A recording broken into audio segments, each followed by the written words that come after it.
Desculpa, minha cachorrinha, minha esposa acabou de chegar, a cachorrinha. Você tá ouvindo aí? Não? Tá, beleza então. Não, a É, cachorrinha não. não, é porque ela faz um escândalo quando a minha esposa chega. Achei que a vizinhança inteira escuta. Mas então, vamos lá.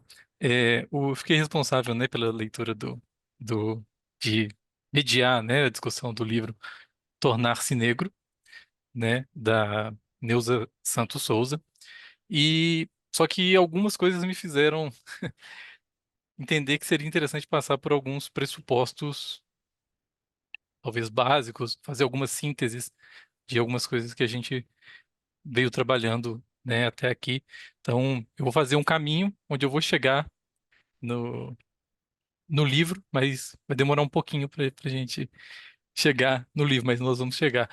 Eu não sei, a apresentação pode ter ficado grande ou pode estar pequena, eu vou vendo, se for necessário, a gente divide ela em duas, e corta ela mais cedo, porque foram muitas coisas, não sei se vai dar tempo. A primeira coisa, assim, do título, né, da apresentação que gostaria de ressaltar é que o livro é Tornar-se Negro, né? Eu coloquei Tornar-se Negra, respeitando, né, que para concordar, né, com psicanálise seria psicanálise negra, né? E aí o livro a gente pode lê-lo, né, como uma forma de postular um certo devir, certo vir a ser, né? E isso, de certa forma, me parece que vai, vai se apresentando. Eu vou tentar mostrar essa ideia e, bom, vamos ver se isso se encaixa, né? E vocês vão me ajudando com esse percurso. Eu queria começar com a primeira cena do filme Malcolm X, que é da direção do Spike Lee e que tem um discurso que ele fez, que ele é nomeado de Pesadelo Americano. Eu achei que seria uma boa forma de a gente começar ah, essa apresentação.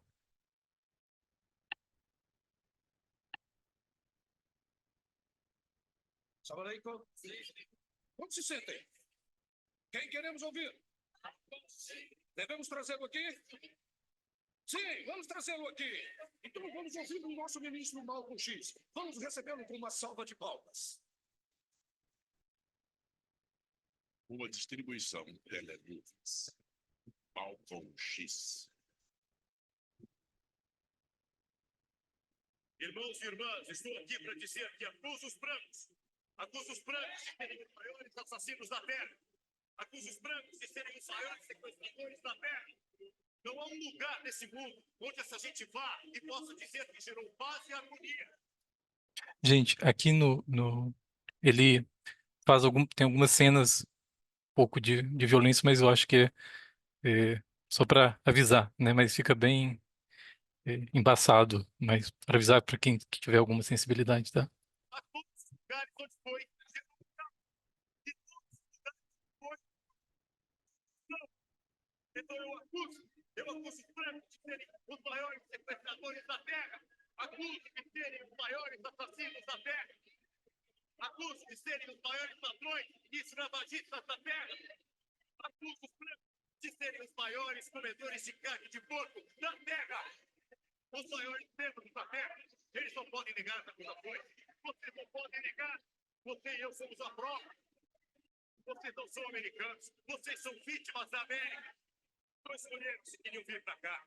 Eles não disseram, negra, venham me ajudar a construir a América. Não, eles disseram, crioulos, vão para o fundo daquele navio que eu vou levar vocês para ajudar a construir a América. Ter nascido aqui não nos faz americanos.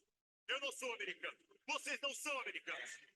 Você é um dos 22 milhões de negros que são vítimas da América. Eu e você, nós nunca vimos democracia. Nunca vimos democracia nas plantações de algodão da Geórgia. Não havia democracia lá. Não vimos democracia nenhuma nas ruas do Harlem, nas ruas do Brooklyn ou nas ruas de Detroit, Chicago. Não existe democracia lá. Nunca vimos democracia. Só vimos hipocrisia. Não vemos nenhum sonho americano. Nós vivemos um pesadelo americano.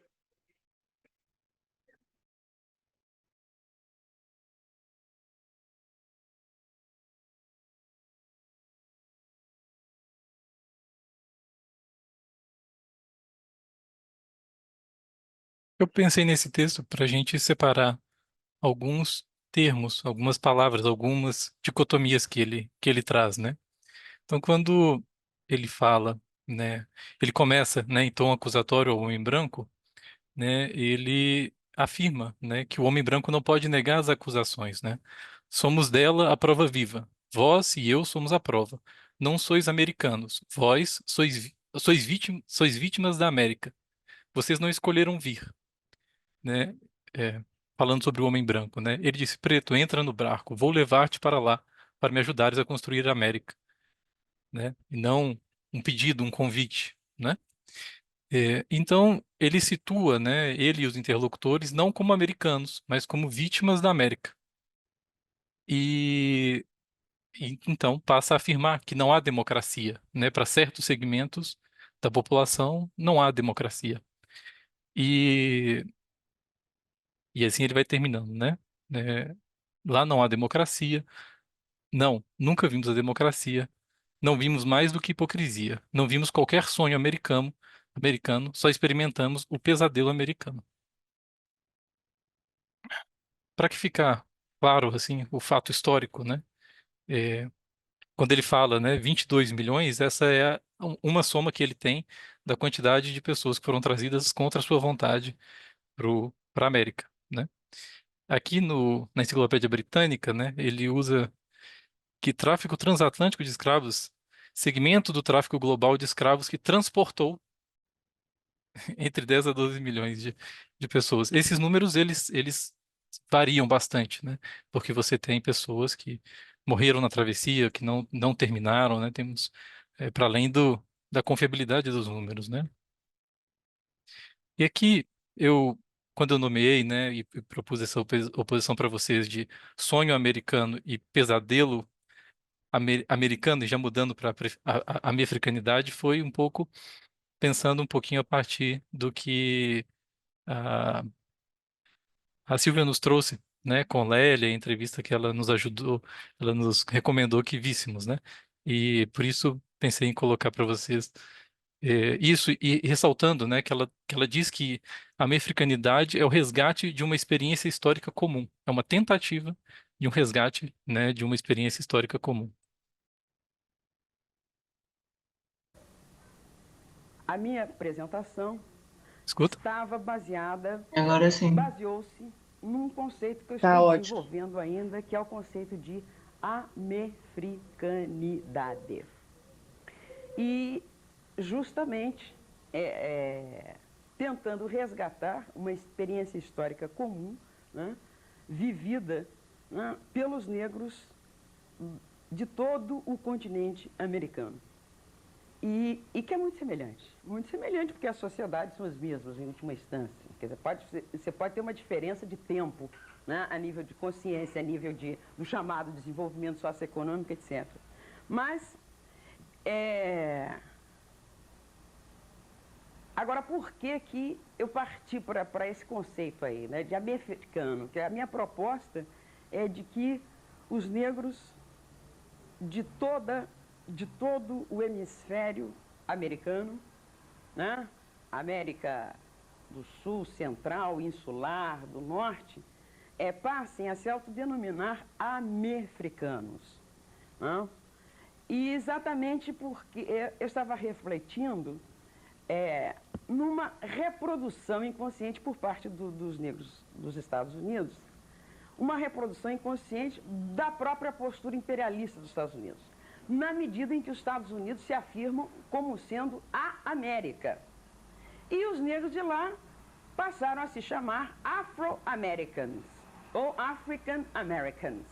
Quer dizer, afro-americanos ou africanos-americanos, né? E passam a denominar African Caribbeans, African Brazilian, African não sei o quê. O que, a meu ver, não só reproduz, né, o imperialismo cultural, político, ideológico dos Estados Unidos, né, na medida em que eles se autodenominam africanos americanos, né, e, por outro lado, porque há uma hierarquia então se estabelece entre os negros dos diferentes países deste imenso continente chamado América. Né? Quer dizer, no primeiro nível, né, estariam os africanos americanos, que são aqueles dos Estados Unidos, e, digamos, no último, estariam os índios, né, da República Dominicana, porque, como nós sabemos, na República Dominicana, o crioléu de lá não se autodenomina negro. Negro é o pessoal do Haiti, eles são índios, tá? Inclusive isso é oficial, né? Nos documentos, índio escuro, índio claro, uma loucura, né? Quer dizer, e os pobres dos negros lá da República Dominicana, que nem sabem que são negros, não saberiam que são African Dominican, né? Quer dizer, uma confusão de linguagem, né, que reflete uma confusão de pensamento, a meu ver. E que desarticula. Que desarticula e que é imperialista. Né? Então foi muito interessante que primeiro eu dei uma entrevista na Rádio Negra de Nova York, na WLIB, onde eu coloquei essa questão. E o locutor, um cara muito, né, treinadíssimo em entrevistas, ele pediu para que eu explicasse o que era isso. Né? E quando eu falei do imperialismo, né, dos Estados Unidos, etc. e tal, ele disse, olha, eu aceito, porque eu não aguento essa confusão, African Caribe, African isso, African aquilo. Quer dizer, um cara que nem está por dentro da história, mas que percebeu, né, não só uma proposta de unidade e uma proposta muito mais democrática. Né?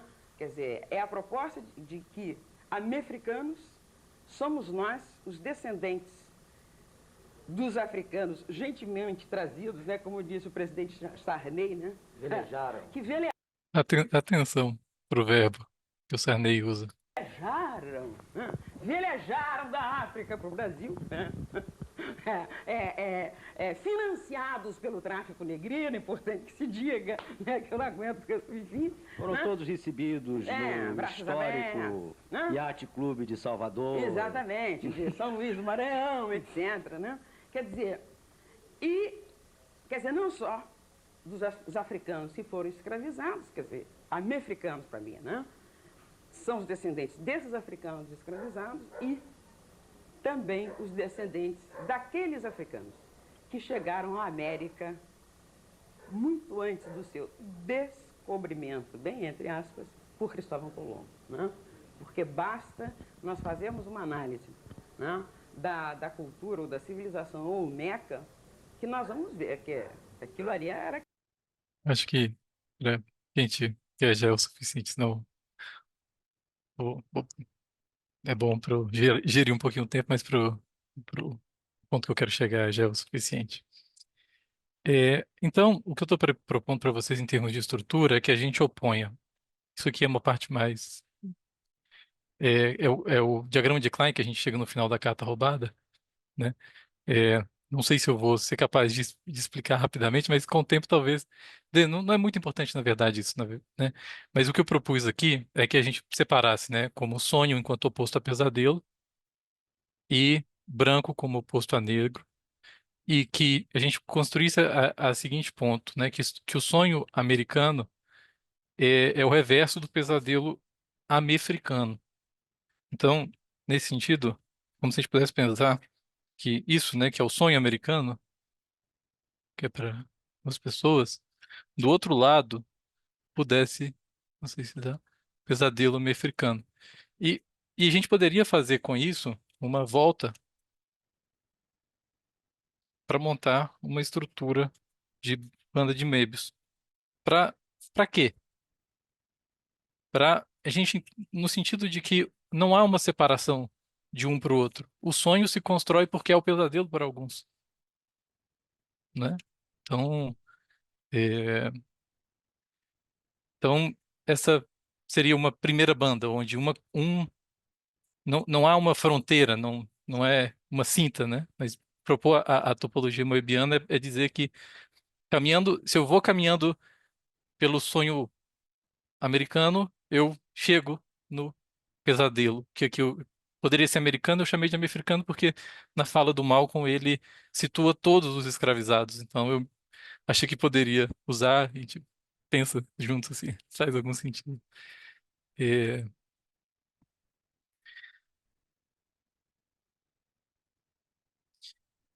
A segunda banda, eu vou pegar um pouco do que eu entendi e que eu pude aprender com a Mariá, né, relativo a quando ela trouxe a questão da Grada Quilomba. Eu acho que a nossa discussão foi muito no sentido da performance, né, e de poder destacar o lugar do qual se fala, tentando sair daí de uma ciência neutra, né?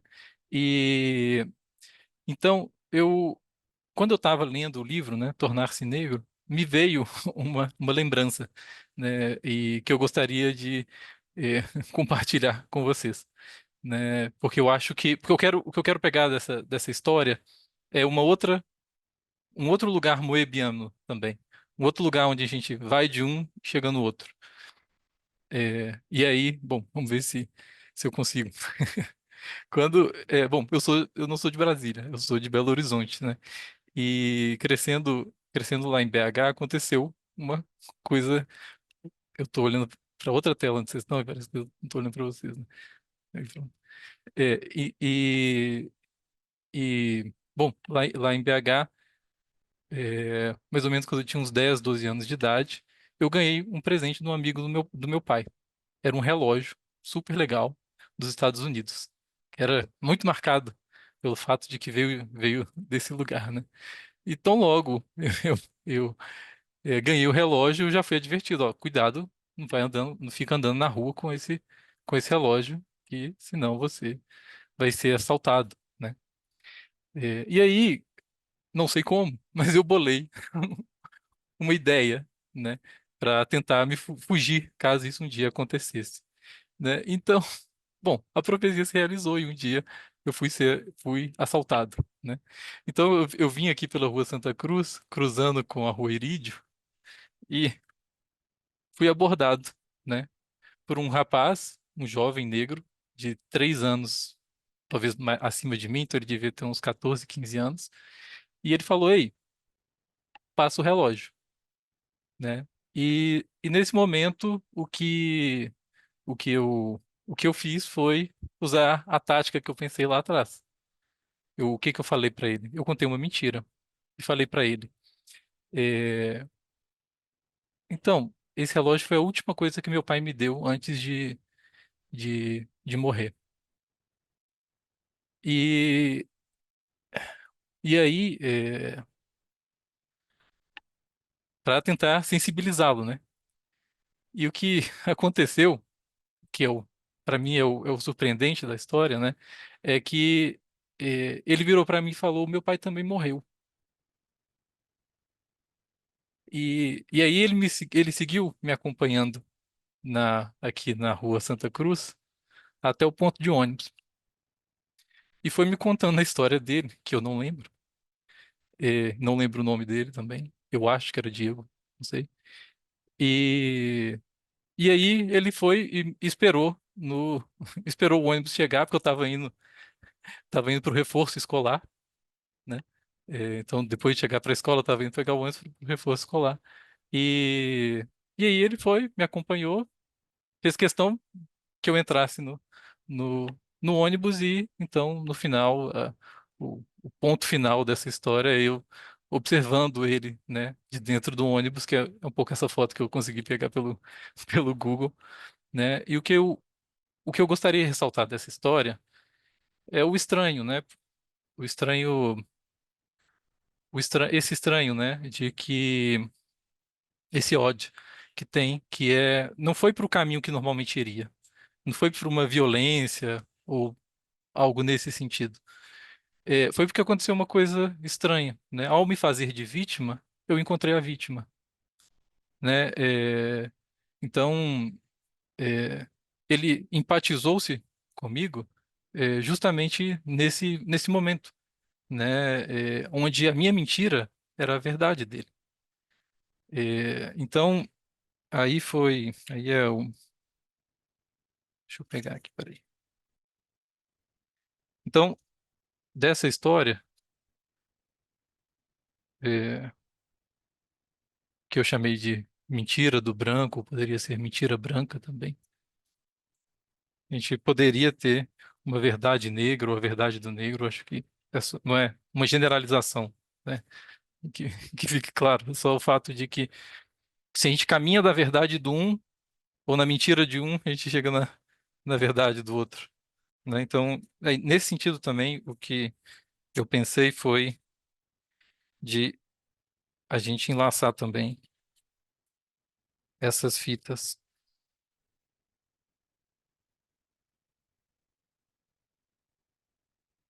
E como que, tentando girar uma sobre a outra, ver o que pode vir, se a gente pensar isso em termos de estrutura e de banda de mesa. Bom, pode parecer até que eu sei, eu acho que eu estou fazendo alguma coisa com isso aqui. Não tenho certeza, né? Eu acho que é assim que funciona a estrutura da banda. Estou tentando usar essa tal dessa estrutura abstrata em alguma coisa concreta, né? É, então, é, então, desse lado da banda, que a gente pode pensar esse menu como uma banda, né? A mentira branca, fazer-se de vítima. É, eu vou destacar para você algumas coisas e aqui para vocês, a gente vai retomar também um pouco né? A Tainá apresentou o livro da Pacto da Branquitude para a gente, né? Então vamos lá. A primeira pergunta que eu destaquei, e não é do livro, é uma citação a ela no livro Racismo Estrutural, né, do Silvio Luiz. Então ele coloca, né? Na análise de Maria Aparecida Bento, o racismo funciona como uma espécie de pacto narcísico entre brancos, em que as condições de privilégio racial não são colocadas em questão. O silêncio, a omissão, a distorção do lugar do branco na situação das desigualdades raciais no Brasil tem um forte componente narcísico, de autopreservação, porque vem acompanhados de um pesado investimento na colocação desse grupo como grupo de referência da condição humana. Então,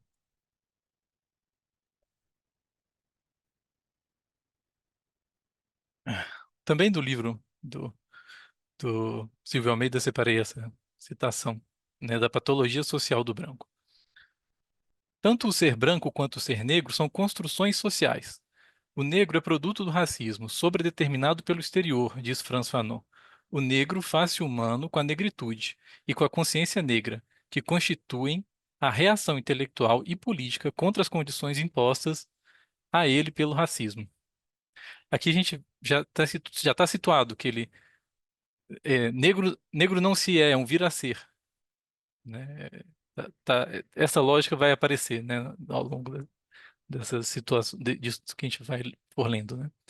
Assim como o privilégio faz de alguém branco, são as desvantagens sociais e as circunstâncias histórico-culturais, e não somente a cor da pele ou o formato do rosto, que fazem de alguém negro. Características físicas ou práticas culturais são apenas dispositivos materiais de classificação racial que fazem incidir o mecanismo de distribuição de privilégios e de desvantagens políticas, econômicas e afetivas.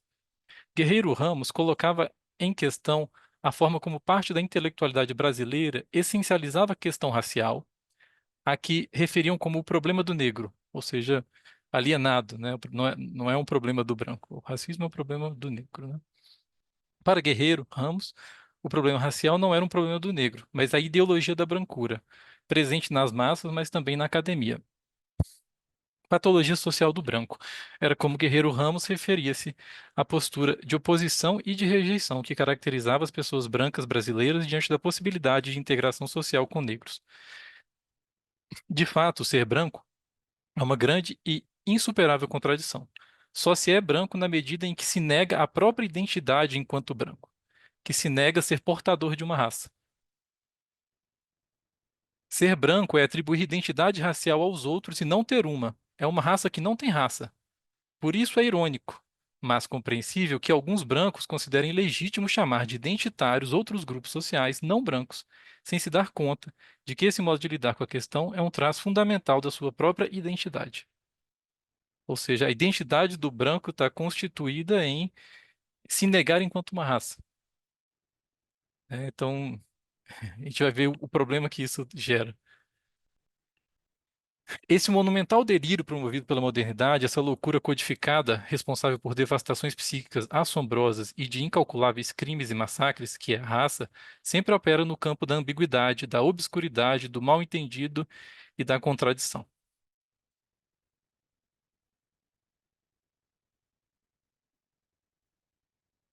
Aí, para a gente pensar essa questão que ele trouxe para a gente, né, do, do, do par opositor ao branco ser o não branco, né, porque é como ele se define nessa relação, né?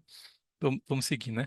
Todas essas questões só podem ser respondidas se compreendermos que o racismo, enquanto processo político e histórico, é também um processo de constituição de subjetividades, de indivíduos cuja consciência e afetos estão de algum modo conectados com as práticas sociais. Em outras palavras, o racismo só consegue se perpetuar se for capaz de produzir um sistema de ideias que forneçam uma explicação racional para a desigualdade racial. Constitui sujeitos cujos sentimentos não sejam profundamente abalados diante da discriminação e da violência racial e que considerem normal e natural que no mundo haja brancos e não brancos. É,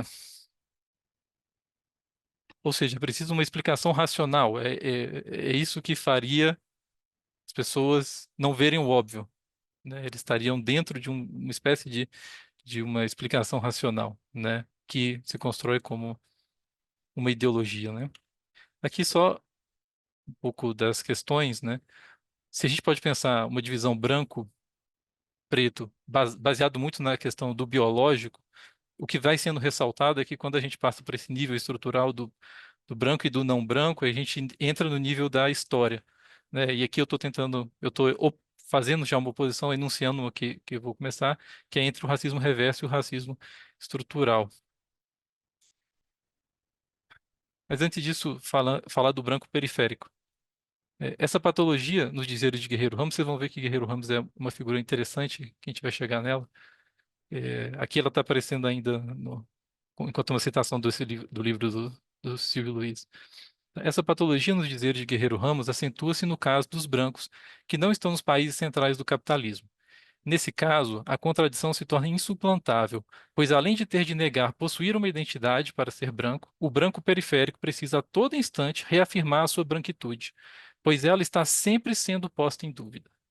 Afinal, o branco periférico não está no topo da cadeia alimentar, pois não é europeu nem norte-americano. E, ainda que descenda de algum, sempre haverá um negro ou um índio em sua linhagem para lhe impingir algum defeito. Situação difícil, tratada com o repúdio e às vezes o ódio ao negro, ao indígena, verdadeiras sombras que, com seus corpos e suas manifestações culturais, lembram-no que um dia ele, o branco, pode ser chamado de negro. Ou ainda pior, ser tratado como um negro. Por isso, às vezes, é melhor ser maltratado na Europa ou nos Estados Unidos do que estar próximo de outros brasileiros, negros e indígenas, algo insuportável. O pavor de um dia ser igualado a um negro é o verdadeiro fardo que carrega o homem branco da periferia do capitalismo e um dos fatores que garante a dominação política, econômica e cultural dos países centrais. Aqui, voltando, ah, e aqui pegando por essas divisões, se a gente pensar branco, não branco, né? E centro e periferia, a gente teria o branco do centro, a combinação desse lado, que é chamado, né, de americano e europeus, o branco da periferia, que acho que normalmente se constitui como uma população imigrante da Europa, o não branco do centro, que eu acho que é o que Lélia estava discutindo, como os norte-americanos, né? Ou seja, porque eles estariam no centro, né? É, e os não brancos da periferia, que seriam os negros, latino-americanos, indígenas. Enfim, aqui eu fiquei na dúvida, porque enquanto ah, se americanos abarcariam, né, os imigrantes europeus aqui. É, mas, enfim, pela explicação da Lélia, seria o traço aqui. Mas porque o que é importante a gente destacar? Tá sob uma dupla condição de negação, né? Não é só que não é de que é,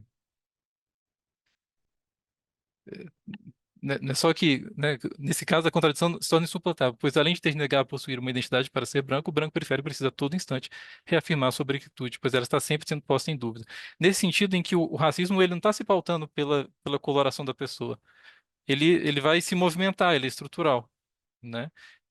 Não vão ser sempre os mesmos índices biológicos e de outros que vão constituir e, é, isso, né? O que me parece que que Silvio vem tratando, ou vem trazendo com essa proposta, né, de racismo estrutural, é, vai um pouco nessa direção, né? E, bom, vamos ver se eu chego em algum lugar. 8h44.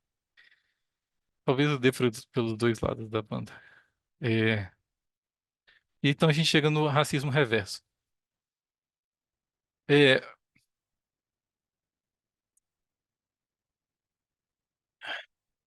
o racismo é processo político. Político por quê? Como processo sistêmico de discriminação que influencia a organização da sociedade, depende de poder político. Caso contrário, seria inviável a discriminação sistemática de grupos sociais inteiros. Por isso, é absolutamente sem sentido a ideia de racismo reverso. O racismo reverso seria uma espécie de racismo ao contrário, ou seja, um racismo das minorias dirigido às maiorias. Há um grande equívoco nessa ideia porque membros de grupos raciais minoritários podem até ser preconceituosos ou praticar discriminação, mas não podem impor desvantagens sociais a membros de outros grupos majoritários, seja direta, seja indiretamente. Homens brancos não perdem vagas de emprego pelo fato de serem brancos. Pessoas brancas não são suspeitas de atos criminosos por sua condição racial. Tampouco têm sua inteligência, sua capacidade profissional questionada devido à cor da pele. Esse é um ponto que aparece muito no livro Tornar-se Negro, da, da Neuza Santos, essas imposições, principalmente as imposições profissionais. A própria ideia de racismo reverso é curiosa e nos mostra como muitas vezes nos detalhes mostram as grandes questões. O termo reverso já indica que há uma inversão, algo fora do lugar, como se houvesse um jeito certo ou normal de expressão do racismo. Racismo é algo normal contra minorias, negros, latinos, judeus, árabes, persas, ciganos. Porém, fora destes grupos é atípico, reverso. O que fica evidente é que a ideia de racismo reverso serve tão somente para deslegitimizar demandas por igualdade racial. Racismo reverso nada mais é do que um discurso racista, só que pelo avesso, em que a vitimização, por isso que eu trouxe aquela história, é a tônica daqueles que se sentem prejudicados pela perda de alguns privilégios, ainda que tais privilégios sejam apenas simbólicos e não se traduzam no poder de impor regras ou padrões de comportamento. Aqui, e aí a politicidade do racismo apresenta-se basicamente em duas dimensões. Ele traz a dimensão institucional e a dimensão ideológica, que tem que ver com os nacionalismos, né? Quando ele fala aqui no final, eu estou um pouco na dúvida aqui, eu acho que. Bom, vamos ler, até onde vamos. Então, dimensão institucional. Por meio da regulação jurídica e extrajurídica, tendo o Estado como centro das relações políticas da sociedade contemporânea, somente o Estado pode criar os meios necessários, repressivos, persuasivos ou dissuasivos para que o racismo e a violência sistêmica que ele engendra sejam incorporados às práticas cotidianas. Dimensão ideológica, essa é importante. Como manter a coesão social diante do racismo? A política não se resume ao uso da força, como já dissemos. É fundamental que as instituições sociais, especialmente o Estado, sejam capazes de produzir narrativas que acentuem a unidade social, apesar de fraturas como a divisão de classes, o racismo e o sexismo.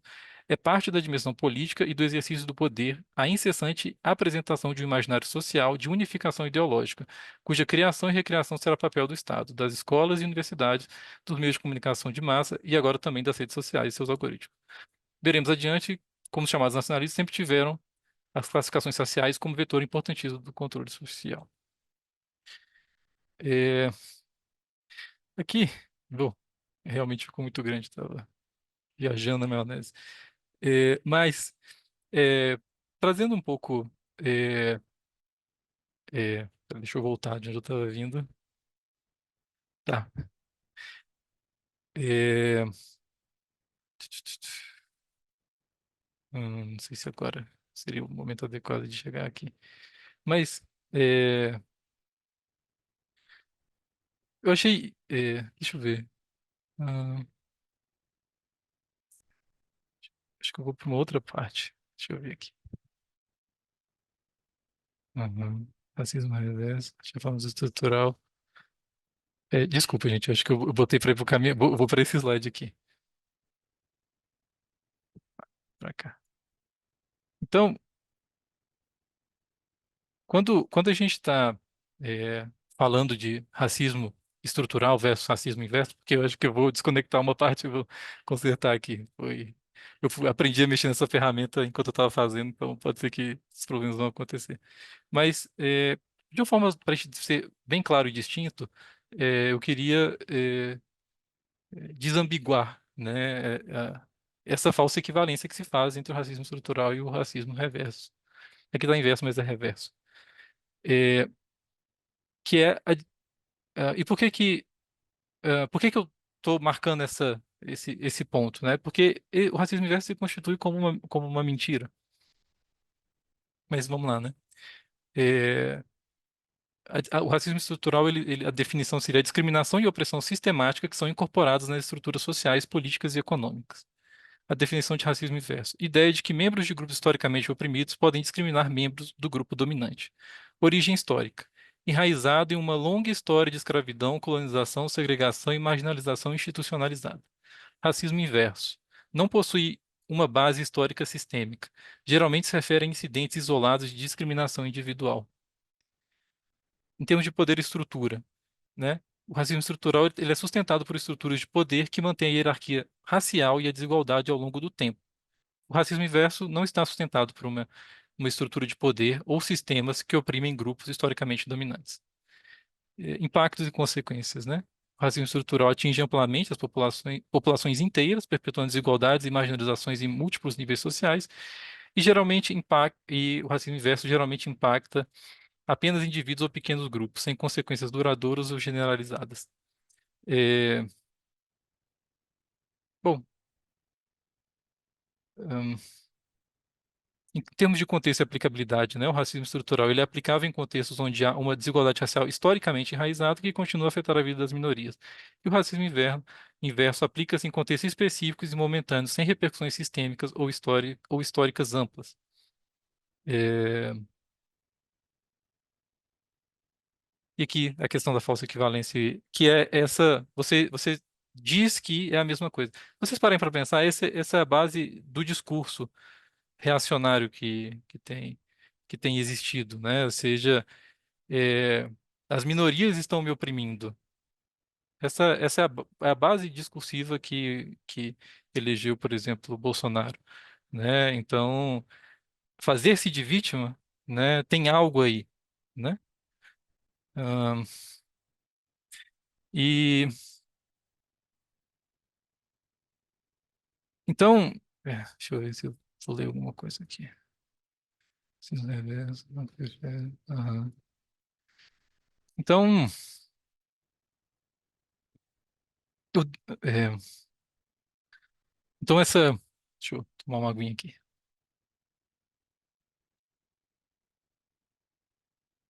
Então, essa essa violência, né, vai se perpetuando em situações é, estruturais. Acho que não é à toa que aquela história que eu contei para vocês tem esse quê também de estrutural, né? E aí eu queria entrar e vai um pouco pro. Eu acho que eu fiquei perdido porque eu ia fazer uma piada com a Silvia, mas ela não estava aqui. Mas era o fato de que quando ela falou que a Lélia teve um papel do irmão dela na formação dela, né? Ela falou que ele jogou no Galo, né? Na hora que ela falou, eu falei, será que é o Reinaldo, né? O Reinaldo é o maior ídolo do Atlético Mineiro, né? E eu queria mostrar, né, uma situação que exemplifica, mas porque o futebol, se vocês pararem para pensar, ele é onde mais pipocam os casos de racismo, é constante, né? A gente vê isso muito acontecendo. E é muito interessante que no Brasil tenha tido é, algumas coincidências, por exemplo, essa daqui, é, o Silvio Almeida, né? Eu sou filho de jogador de futebol. Meu pai foi goleiro do Corinthians na década de 60. E além disso, eu sou também neto, no caso, o pai do meu pai, e um dos fundadores do Vai Vai. É, esse é o Jaime de Almeida, né? Que é irmão da Lélia.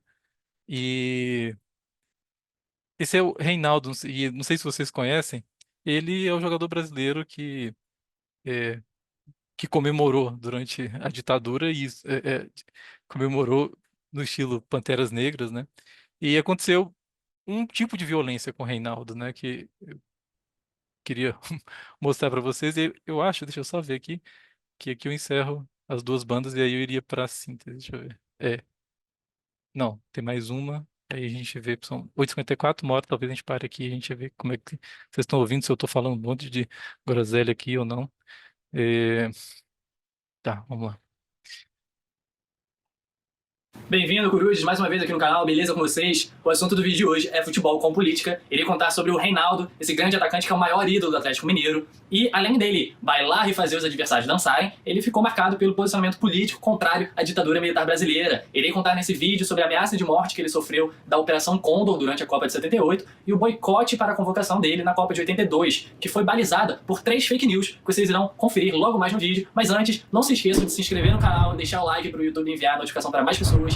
E vamos lá pro vídeo sem mais delongas, beleza?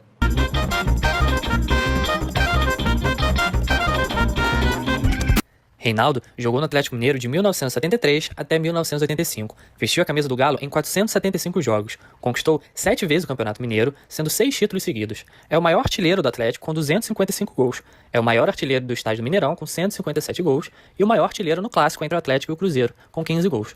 Pelé afirmou o seguinte sobre Reinaldo: "Olha, eu dei sorte. Se o Reinaldo fosse fisicamente perfeito, poderia bem ser capaz de me relegar ao segundo plano." O atacante do drible seco com um chute fulminante ficou muito conhecido também pelo seu posicionamento político e pela sua comemoração famosa com o punho direito erguido, que fazia alusão aos mesmos gestos feitos pelos Black Panthers, Panteras Negras. Essa organização urbana, socialista e revolucionária, fundada em 1966, se opunha à segregação racial e à opressão imperialista americana. A inspiração da comemoração veio dos 2 atletas negros norte-americanos, Tommy Smith e John Carlos, ouro e bronze nos 200 metros rasos na Olimpíada de 1968, e também do atacante que ele mais admirava, o alemão Gerd Müller, artilheiro da Copa do Mundo de 1974. Reinaldo repetiu o gesto em seus gols, pois para além da luta racial, segundo ele, também era um gesto socialista, em protesto pelo fim da ditadura que o Brasil vivia desde 1964. A partir do segundo semestre de 1977, Reinaldo passou a defender publicamente eleições diretas, a anistia e o fim da ditadura militar. As corajosas declarações políticas de Reinaldo e sua famosa comemoração não demoraram a chamar a atenção dos poderosos, e sua presença no Mundial de 1978 foi motivo de polêmica. Sob o título Reinaldo Bom de Bola e Bom de Cuca, o jornal Movimento ligado à oposição de esquerda à ditadura estampava Reinaldo na capa da edição de março de 78. Foi o suficiente para que o almirante Heleno Nunes, do partido Arena do Rio de Janeiro e também presidente da Confederação Brasileira de Desportos, a antiga CBF, declarou que Reinaldo não possuía as condições físicas exigidas para a Copa.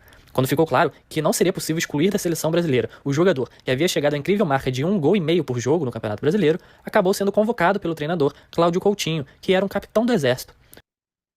Vou fazer uma pausa só para vocês prestarem atenção na frase que o general fala com o Reinaldo. Esse é o mais importante do vídeo. O general Ernesto Geisel, que mandava no Brasil, encontrou a seleção antes da viagem para a Copa na Argentina e se dirigiu ao Reinaldo dizendo as seguintes palavras: "Vai jogar bola, deixa que a política a gente faz." Reinaldo vai jogar bola, deixa que a política a gente faz. Foi para a Copa, que era a grande propaganda da ditadura argentina, que foi tema de um vídeo aqui. A Copa que estava sofrendo esse boicote. Boicote da Copa do Mundo 78, contra a ditadura na Argentina. País do que está em francês, né? Sem futebol entre os campos de concentração. Argentina 78, 7º Mundial da tortura e a violação dos direitos humanos. Do canal. Na estreia, Reinaldo marcou o gol do Brasil no empate em 1-1 contra a Suécia. E agora, comemorar erguendo o braço direito ou deixar pra lá e acatar o general? Sem medo, comemorou com o gesto Black Panther, mandando um recado às duas ditaduras. Depois do jogo, Reinaldo recebeu uma ameaça por meio de um envelope em espanhol vindo da Venezuela com supostas informações sobre a Operação Condor, que foi uma colaboração entre as ditaduras sul-americanas para o assassinato e desaparecimento de ativistas de esquerda ou defensores da democracia. O conteúdo da carta continha informações sobre a morte do ex-presidente Juscelino Kubitschek em um acidente de carro 2 anos antes. O Camisa 9 conta que ficou aterrorizado, mas não contou a ninguém na época a respeito do documento. No jogo seguinte, o Brasil empatou em 0-0 com a Espanha. O presidente da CBD, o almirante Nunes, cobrou publicamente mexidas na equipe. O resultado ruim foi perfeito para manobrar e tirar a titularidade do craque no auge da carreira, entrando Roberto Dinamite no lugar. Na decisão do terceiro lugar, em que o Brasil derrotou a Itália, Reinaldo entrou no decorrer da partida e essa seria sua última participação em Copas do Mundo. Porque o craque, que era unanimidade o melhor camisa 9 dentre os jogadores e torcedores, não seria sequer convocado para 1982. A ditadura não perdoou o atrevimento de seu gesto na Copa e a postura de enfrentamento aos militares. Segundo as palavras do jogador, o corpo fascista do país começou a me minar. Medo eu não tinha, porque eu contava com respaldo popular. Não ia me sequestrar ou matar, como fizeram com vários outros brasileiros. Mas fui queimado em fogueira pública, com boatos, e continuo queimando até hoje. Falavam que eu era cachaceiro, maconheiro, gay e comunista. O boato em torno de sua orientação sexual era por conta da amizade com o radialista assumidamente gay, Tuti Maravilha. Típico pensamento homofóbico que pensa que a homossexualidade é uma doença contagiosa e que um hétero não pode ser amigo de um gay sem se tornar gay. Essa amizade foi fonte de escândalo ao longo de 1981, e as referências constantes de Tele Santana, o treinador da seleção, ao comportamento de Reinaldo, podem e devem ser entendidas nesse. Bom, acho que segue muito. Acho que o nosso propósito era marcar a frase. Por que marcar a frase? Porque. Cadê a frase? Vai jogar bola, deixa que política a gente faz, né? Isso reforça o que a, a Neuza Santos Souza vai trazer no livro, como o mito negro, né? E como ele vai sendo vivido. Qual é o lugar, marca, né? Quem faz política e quem não deve fazer política, né? O, e o que vem junto, né? No caso, uma violência, né? Não a violência da morte, como era, né? A praxe, né?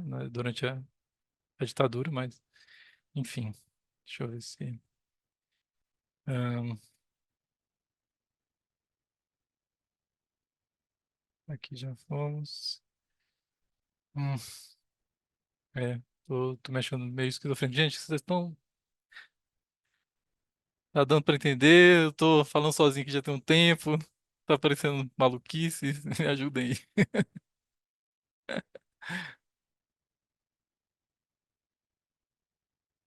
Pode seguir? Pode seguir? Segue o barco? Sim, tá dando para acompanhar, para entender. Tô Tá? curiosa aí para entrar na Neuza. Tá. Pode Sim. ser. Sim. E aí vai ser por onde eu. Ok, vamos entrar. Vamos. é, Vocês lembram que nessas citações, né, apareciam um nome que era. Deixa eu pegar aqui. ah, Guerreiro Ramos, né? Que falava sobre a patologia social do branco, enfim. Fui atrás dele, né, para entender quem era. E achei isso relativo à ciência, né? O Brasil é negro e assim deve ser sua ciência. O Brasil é negro e assim deve ser sua ciência. Neste contexto, Guerreiro, esse é um artigo que saiu nessa revista que está aqui citado. Guerreiro era encruzilhada, com um pé lá e outro cá. Participava das principais articulações do movimento negro, ao mesmo tempo que se tornava figura de influência da renovação institucional das ciências sociais. Fazia sociologia a partir da experiência negra, ou seu nigger-são, e, simultaneamente, tinha o devir negro como questão central na investigação científica. Muito antes de se falar de decolonialidade, o baiano de Santo Amaro já afirmava que só haveria pensamento crítico no Brasil quando os nossos intelectuais deixassem de produzir uma consciência consular, uma ciência consular. Isto é, uma cientificidade desconectada da sua realidade, que bate cabeça para conceitos, abordagens e teorias do norte global sem nenhuma dimensão crítica. Para ele, os intelectuais brasileiros encontravam-se perdidos no academicismo colonizado, mais preocupado em agradar o mundo estrangeiro do que ver a si próprio. Aproximava-se nisso de François Fanon e Neuza Santos Souza, com a crítica à ciência do espelho distorcido, na qual o subalterno se enxerga e se avalia a partir dos parâmetros do dominador. É, Destaca essa é que é um print, né? Então não tem como eu destacar. Mas essa a ciência, a crítica à ciência do espelho distorcido. É, esse, esse é Guerreiro, né? E contra essa inautenticidade, Guerreiro argumentava em dois sentidos. Primeiramente, por meio do conceito de redução sociológica, ele reivindicava uma espécie de contrabando crítico de ideias, em que os intelectuais periféricos deveriam se apropriar e subordinar ao elemento nacional, isto é, à concretude existencial primeira, categorias e conceitos envolvidos nos países centrais.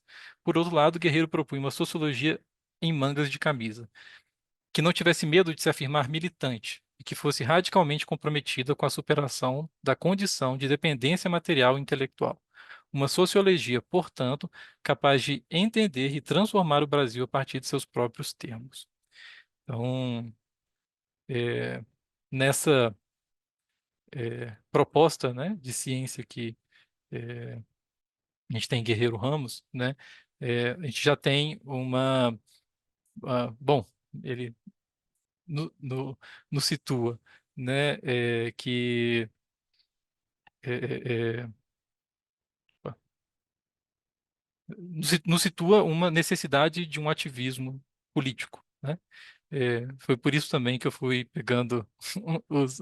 Agora eu entendi porque eu fui trazendo aqueles outros exemplos.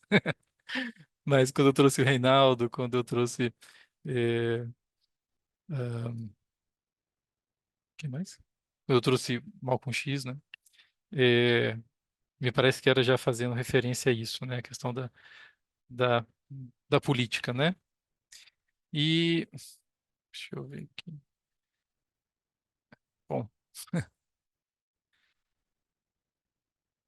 a síntese que dá desse percurso, né? Da mentira branca e a verdade negra, o que se produz é a violência e as suas vítimas, né? E é uma que eu quero propor para vocês que a gente pode é, pensar.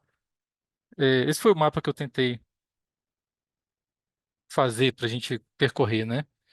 É, mas o que é muito importante a gente situar, né, é que é, aqui a gente tem um eixo que parece que vai se montando, né, nessa, nisso que vem como uma mentira, como uma negação, né?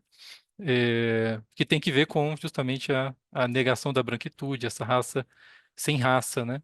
Que consegue, de alguma forma, sustentar uma ideia de um racismo reverso. E com o que parece que. E aí, o que eu gostaria de propor é que essas coisas estão em embate, né? Ou seja, se existem teorias que conseguem afirmar que há racismo reverso e outras teorias que É, isso gera uma função, porque na hora que essa falsa simetria ela é criada, ela deslegitimiza, né, o lugar de vítima, né?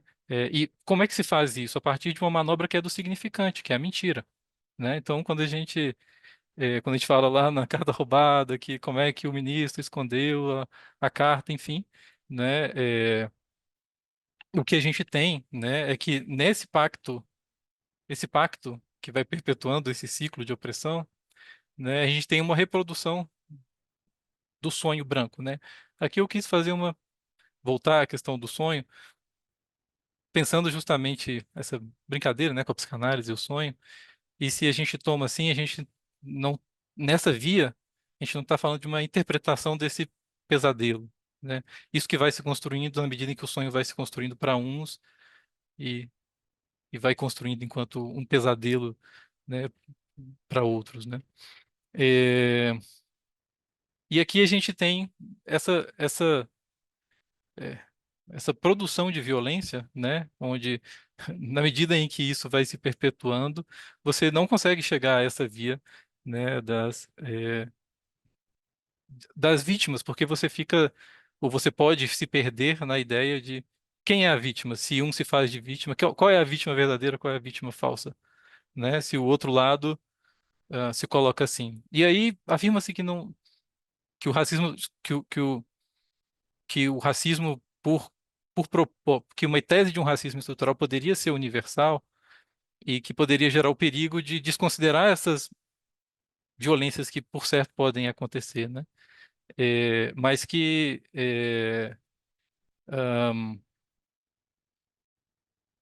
mas que se constitui enquanto estrutura simbólica na medida em que é regra. Se o racismo é regra, claro que pode haver exceções, mas a leitura estrutural é de que é a regra, né? De que isso constitui esse modelo de vida, de subjetividade, né?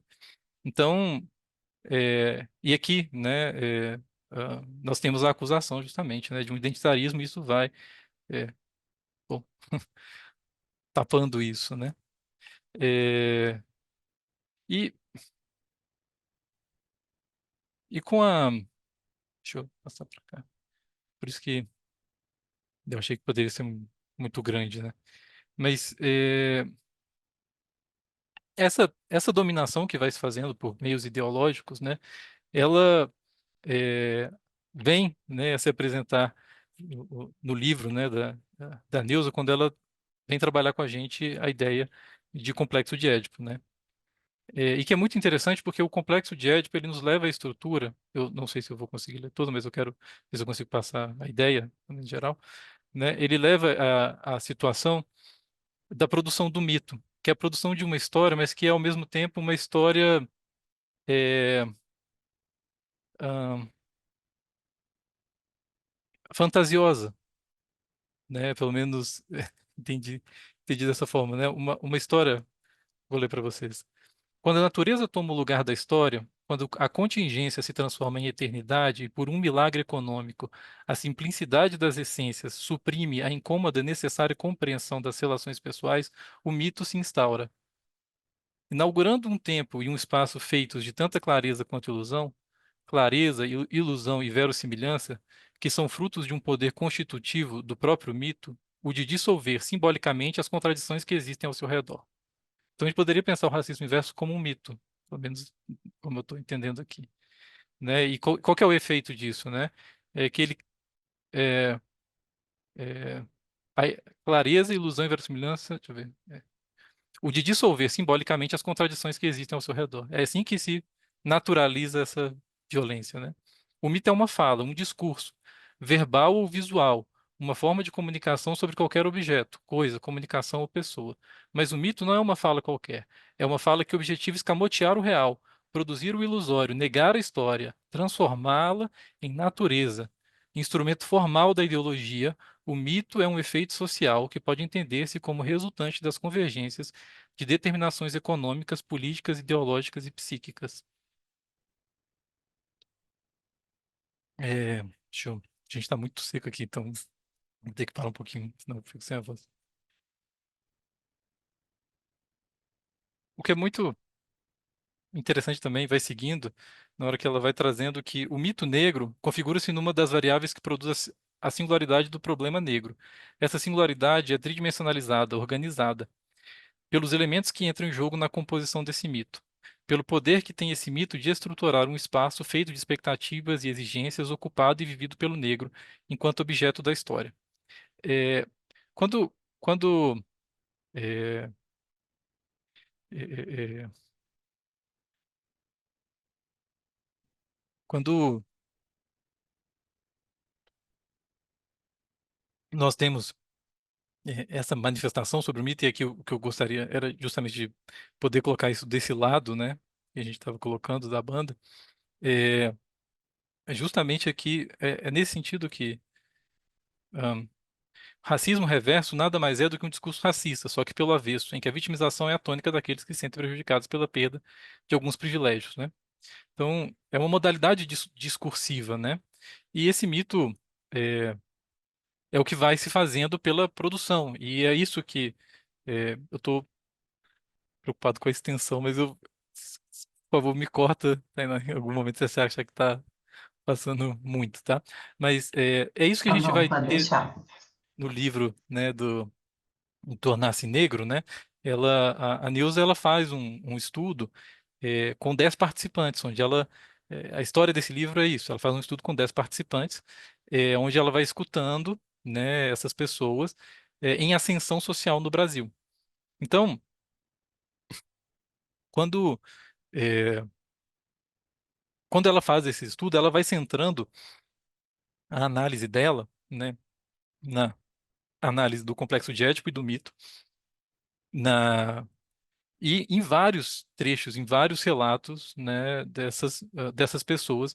A- e aí ela vai dividindo, né, a estrutura, né, do livro, né, como os antecedentes históricos, né, da ascensão social do negro brasileiro, né, a construção da emocionalidade, e vai construindo a tese de que o negro, né, em ascensão, né, ele se constrói ideologicamente tendo como ideal de eu, né, a ideologia do branco, né, e que isso vai produzindo é, violência, né? Na medida em que ele estaria dissociado do seu próprio corpo, né? Então, o, essa, espera que a Cid quer entrar na conversa. É, então, é, é, é, é, deixa eu só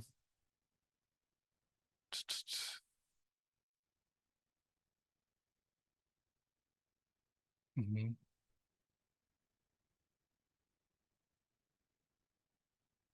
Deixa eu só ver, porque eu acho que eu me perdi aqui. Gente, desculpa. Hum, eu fiz duas apresentações, né? Vamos aceitar isso. É, mas vamos lá.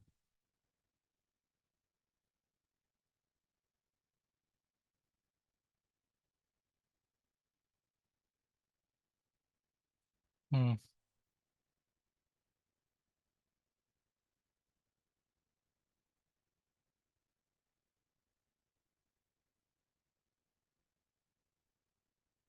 hum.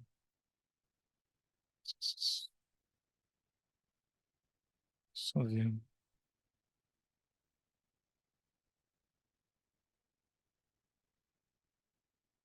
Bruno, esses são trechos Hum. do livro? São trechos do livro. Aham. Deixa eu ver o que que eu me perdi.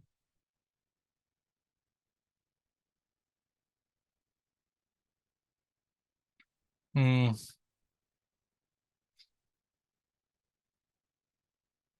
uhum.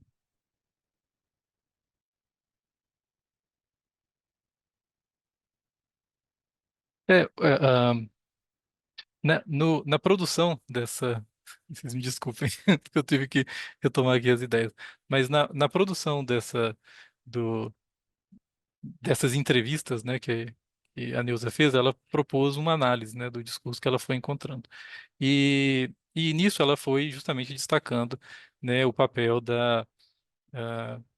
do complexo de Édipo dentro das formações ideológicas, né? E isso vai nos levar, né,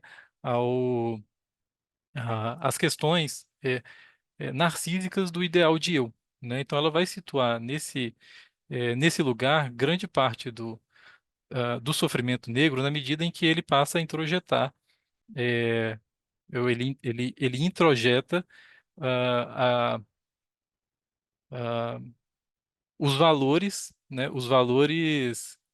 é, deixa eu ler.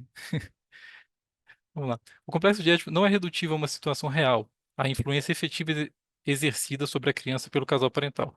Ele retira sua eficácia do fato de fazer intervir uma instância interditória, proibição do incesto, que barra o acesso à satisfação naturalmente procurada e que liga inseparavelmente o desejo à lei. Aqui, o complexo de Édipo é visto em suas relações com o processo de produção ideológica, no que tange as a seu agenciamento psíquico, condição de possibilidade eficaz da ideologia a nível dos sujeitos. Partimos de uma hipótese, a de que o negro tem dificuldade de conquistar uma identidade egocintônica, que integra o seu grupo de origem e que o instrumentalize para a conquista de ascensão social. Numa sociedade de classes onde os lugares de poder e tomada de decisão são ocupados por brancos, o negro que pretende ascender lança mão de uma identidade calcada em emblemas brancos, na tentativa de ultrapassar os obstáculos advindos do fato de ter nascido negro. Essa identidade é contraditória, ao tempo em que serve de aval para o ingresso nos lugares de prestígio e poder. O coloca em conflito com sua historicidade, dado que se vê obrigado a negar o passado e o presente. O passado no que concerne à tradição e a culturas negras, e o presente no que tange à experiência da discriminação racial.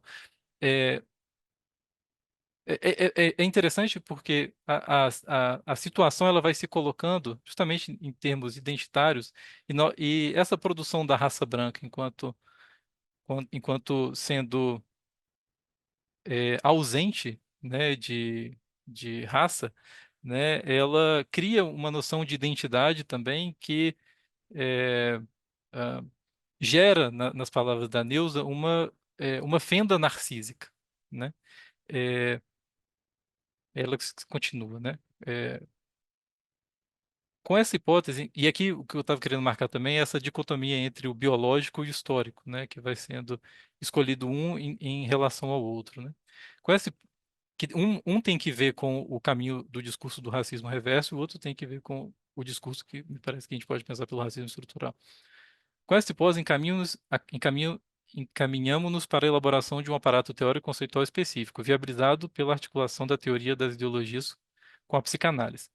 A teoria das ideologias, teoria regional do materialismo histórico, tem como objetivo dar conta do processo que, desde a estrutura social global, através dos aparatos ideológicos do Estado e desde as práticas concretas em que o indivíduo se inscreve no processo de produção, determina um universo de significações que faz impacto com sua estrutura psíquica, dando como resultado uma ideologia internalizada.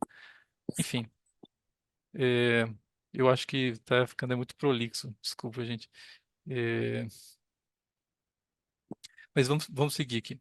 É, a teoria das ideologias, pelo menos essa parte aqui, e se for o caso, eu paro aqui e a gente tenta conversar. Que aí pode ser que as ideias se desenvolvam melhor.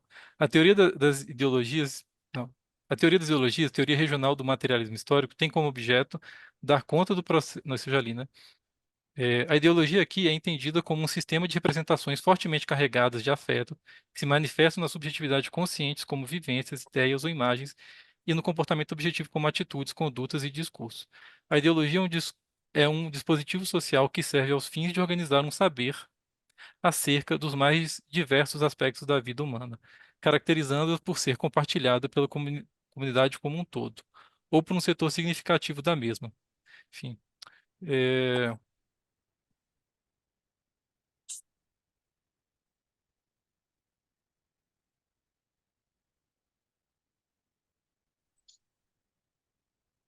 De texto, como é, é. alguém falou?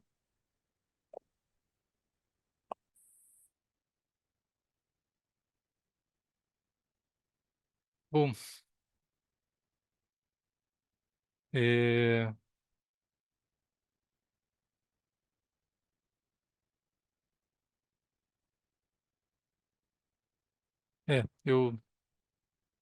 gente, acho que a melhor forma de, de cortar é ser sincero com vocês aqui. Eu fiz a leitura, eu separei aqui, mas eu acho que aqui ficou com bastante citação e eu não estou conseguindo. Eu acho que porque talvez seja aquilo que eu tinha falado no começo de que aqui tem, é, talvez tenham dois trabalhos, né?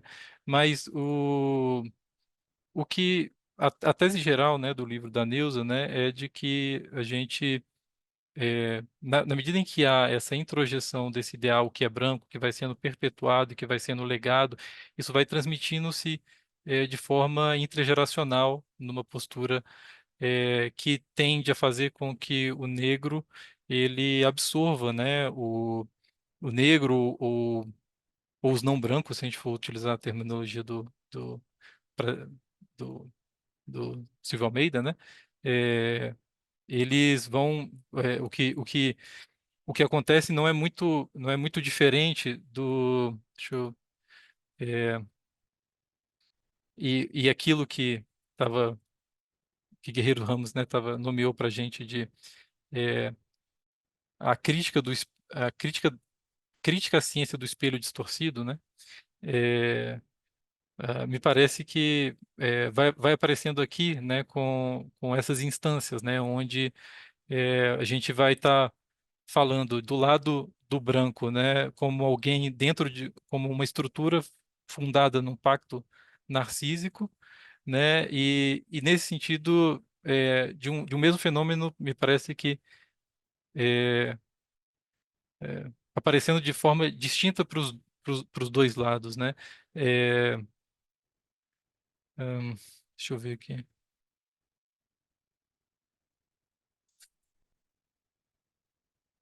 Hum,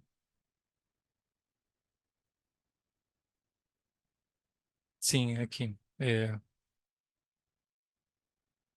Ser o melhor, na realidade, na fantasia, para se afirmar, para minimizar, compensar o defeito, para ser aceito. Ser o melhor é a consigna a ser introjetada, assimilada e reproduzida. Ser o melhor, dado unânime em todas as histórias de vida. Para o negro, entretanto, ser o melhor, a despeito de tudo, não lhe garante o êxito. A consecução do ideal. É que o ideal do ego, do negro, que é em grande parte constituído pelos ideais dominantes, é branco. E ser branco lhe é impossível dilacerante, crua, cruenta descoberta. Diante da experiência da inverossímil frente à constatação dramática da impossibilidade de realizar o ideal, o negro vislumbra duas alternativas genéricas: sucumbir às punições do superego ou lutar ainda mais, buscando encontrar novas saídas. A primeira alternativa genérica, sucumbir às punições do superego, é representada pela melancolia em seus em seus diferentes matizes e gradações. Aqui, o sentimento de perda de autoestima é o dado constante que nos permite unificar, numa mesma categoria, melancolia, a- as diferentes feições desta condição psicopatológica que denuncia a falência do ego. Uma parte da autoestima é primária, o resíduo do narcisismo infantil. Outra parte decorre da onipotência, que é corroborada pela experiência, a realização do ideal do ego, enquanto uma terceira parte provém da satisfação da libido objetal. Sentimentos de culpa, inferioridade, insegurança e angústias atormentam aqueles cujo ego caiu em desgraça diante do superego. A distância entre o ideal e o possível cria um fosso vivido como efeito de desvalorização, timidez, retraimento e ansiedade fóbica. Ans- Autodesvalorização e conformismo, atitude fóbica, submissa e contemporizadora são experiências vividas por nossos entrevistados, humilhados, intimidados e decepcionados consigo próprios por não responder às expectativas que se impõem a si mesmos por não possuírem um ideal realizável pelo ego. Aqui, o que me chamou muita atenção foi a ressonância que eu encontrei disso com o trabalho que eu havia feito, né, da pedagogia do oprimido e do, e do, opress- e do opressor, né? E que ela fala, né? Eu capitalizava as reações negativas que me levavam à humilhação e reconhecimento. Reagia com pânico quando os meninos, colegas brancos, me chamavam negrinho, preto fudido. Eu tinha sido programado como sendo um deles.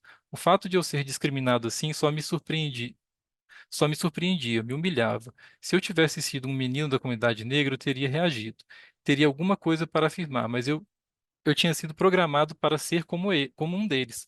A timidez, fruto de minha criação, fez com que eu tomasse uma atitude de contemporizar, submissa. Eu não tinha orgulho nenhum, fiquei à mercê daquilo tudo. Tentei minimizar as dores, me tornei muito retraído, condescendente. Aquela docilidade de escravo. Engolia sapo, né? O que é, é, o que vem como uma conclusão, é, e por isso que eu coloquei no título Devir, né? É, o devir da psicanálise no Brasil, tornar-se negra, né? É, foi tendo em vista essa, essa, essa, esse diagnóstico, né? Que ele não é um diagnóstico, porque aqui quando a Neuza Santos ela apresenta, ela parece já mais individualizado na figura dos entrevistados. O que eu estava tentando mostrar é como que isso se constrói narcisicamente com o outro lado também, né? Foi um pouco dentro dessa é, é interessante como, estudando isso, seja do lado do branco, seja do lado do negro, a questão se apresenta em termos de narcisismo e dentro desses aspectos, né? Então, quando a gente fala de tornar-se negra, né, ela fala, né, e aí eu acho que a conclusão, é, o negro brasileiro que ascende socialmente não nega uma presu- presumível identidade negra. Enquanto negro, ele não possui uma identidade positiva, a qual possa afirmar ou negar. É que no Brasil, nascer com a pele preta e outros caracteres do tipo negroide e compartilhar de uma mesma história de desraizamento, escravidão e discriminação racial não organiza por si só uma identidade negra. Ser negro é, além disso, tomar consciência do processo ideológico que, através de um discurso mítico acerca de si, engendra uma estrutura de desconhecimento que aprisiona numa imagem alienada, na qual se reconhece. Ser negro é, ser negro é tomar posse desta consciência e criar uma nova consciência que reassegure o respeito às diferenças e que confirme uma dignidade alheia a qualquer nível de exploração. Assim, ser negro não é uma condição dada a priori, é um vir a ser. Ser negro é tornar-se negro. É por isso que é um absurdo que isso seja confundido com identitarismo, né? E que o que a direção de uma análise tenha que ir no sentido eh, de descer, né? De não ser. Por isso que aparece uma solução que ela é ela é interessante porque ela contradiz o que a gente estuda em Apolo, né? Que vai falar que, não, aqui a gente tem que falar sobre ser, sobre adquirir identidade, né? É, e, e que tem que ver com a entrada, né, desse sujeito no simbólico, que Neuza traz para a gente que esteve barrada, né? É, deixa eu só ver aqui. É, discriminado, racional. Deixa eu ver aqui se eu, é provavelmente ter colocado tanto assim que. Mas tem um momento em que ela nos traz que o quanto que, deixa eu ver aqui, biológico.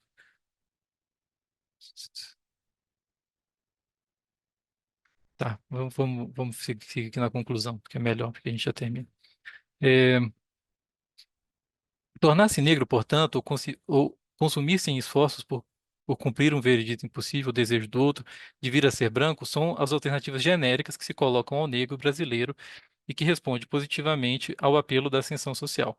A possibilidade de construir uma identidade negra, tarefa eminentemente política, exige como condição imprescindível a contestação do modelo advindo das figuras primeiras. É, pa- pais ou substitutos que lhe ensinam a ser uma caricatura do branco, que é aquilo que a gente estava falando sobre o ideal do negro ser branco, né? É, rompendo com este modelo, o negro organiza as condições de possibilidade que lhe permitirão ter um rosto próprio. A outra possibilidade alternativa, possibilidade impossível em última instância, frágil utopia que reduz o negro a modelar segundo o figurino do branco, é aquela que, ao lhe assinar com um ideal inalcançável, engendra no negro uma ferida narcísica por não cumprir este ideal.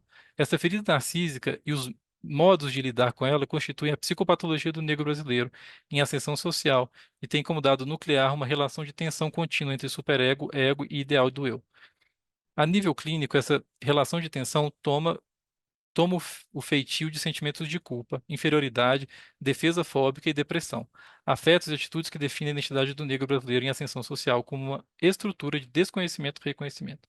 Essa identidade contraria, em que tudo contraria os interesses históricos e psicológicos do negro tem sido uma tradição na história do negro brasileiro em ascensão social. Entretanto, a construção de uma nova identidade é uma possibilidade que nos aponta esta dissertação gerada a partir da voz de negros que, mais ou menos contraditória ou fragilmente, batem-se para construir uma identidade que lhe dê feições próprias, fundada, portanto, em seus interesses, transformadora da história, individual e coletiva, social e psicológica. É, o negro que elege o branco como ideal do ego engendra em si mesmo uma ferida narcísica, grave e dilacerante, que, como condição de cura, demanda ao negro a construção de um outro ideal de ego, um novo ideal de ego que configure um rosto próprio, que encarne seus valores e interesses, que tenha como referência perspectiva a história. Um ideal construído através da militância política, lugar privilegiado da construção transformadora da história. Gente, que isso apareça enquanto uma direção de cura da psicanálise, para mim, é assim, é, é fantástico. Eu acho que é por isso que eu fui com aqueles. Eu não estava entendendo por que que eu estava elaborando a partir daqueles exemplos lá do começo, tá? Mas eu acho que agora está mais claro para mim. Independente dos modos de compreender o sentido da prática política, seu exercício é representado para o negro como meio de recuperar a autoestima, de afirmar sua existência, de marcar o seu lugar. Substitui, substitui bem o ser pela militância política. Ele não quis se engajar e eu usei isto contra ele. Quis mostrar que eu era superior a ele. Escolhi a linha política mais avançada. Foi aí que comecei a transar politicamente a questão racial. Essas são as falas, né, dos entrevistados dela. O negro tem que tomar posição política. A gente tem que buscar soluções. O negro é sempre negro. Só tem uma forma de pesar na balança. É mostrar o peso econômico da massa negra organizada. O negro não pode se esconder. Ele tem que ir à luta. Não, não tem que pedir licença, tem que ir à luta. O negro tem que fazer sua história, foi Correia que falou. E comecei a prestar mais atenção em volta, a estabelecer uma relação mais atenta com a sociedade. Meu trabalho passou a ser mais vestido com as roupas da negritude, a meu modo. É, aqui, então, bom, é, é, É, deixa eu ver. E quando eu quis acentuar o cinismo da hipocrisia de, de fazer-se de vítima, né?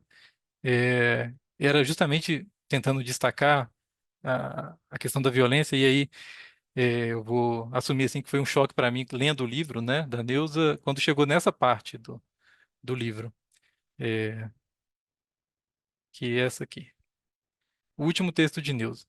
No dia 20 de dezembro de 2008, um sábado, a psiquiatra, psicanalista e escritora Neuza Santos Souza, então com cerca de 60 anos de idade, suicidou-se sem antes jamais ter dado sinais de depressão ou de que pudesse um dia recorrer ao gesto extremo de tirar a própria vida. Qual esmalha, lançou-se do alto de uma construção, um imponente edifício da Rua General Glicério, Laranjeiras, no Rio de Janeiro. Ela deixou apenas uma pequena mensagem pedindo desculpas aos poucos amigos do peito por sua decisão radical. Não era casada, não tinha filhos. Sua riqueza material, uma coleção de artes plásticas e uma inspiradora vida de luta cotidiana contra o racismo. A seguir, o artigo publicado no jornal Correio da Baixada, o último assinado por Neuza antes do definitivo ponto final. É, Contra o racismo com muito orgulho e amor. Comemoramos hoje 120 anos de abolição da escravatura negra no Brasil. A abolição da escravidão quer dizer aqui fim de um sistema cruel e injusto que trata os negros como coisa, objeto de compra e venda, negócio lucrativo para servir à ambição, sem fim dos poderosos. Abolição dos poderosos. Abolição da escravatura quer dizer aqui fim da humilhação, do desrespeito, da injustiça. Abolição da escravatura quer dizer libertação. Mas será que acabamos mesmo com a injustiça, com a humilhação e com o desrespeito com que o conjunto da sociedade brasileira ainda nos trata? Será que acabamos com a falta de amor próprio que nos foi transmitido desde muito cedo nas nossas vidas? Será que já nos libertamos do sentimento de que somos menores, cidadãos de segunda categoria? Será que gostamos mesmo da nossa pele, do nosso cabelo, do nosso nariz, da nossa boca, do nosso corpo, do nosso jeito de ser? Será que nesses 120 anos, né, de abolição, conquistamos o direito de entrar e sair dos lugares como qualquer cidadão digno que somos? Ou estamos quase sempre preocupados com o olhar de desconfiança e reprovação que vem dos outros? 120 anos de abolição quer dizer 120 anos de luta dos negros que no Brasil, dia a dia, convivem com o preconceito e a discriminação racial.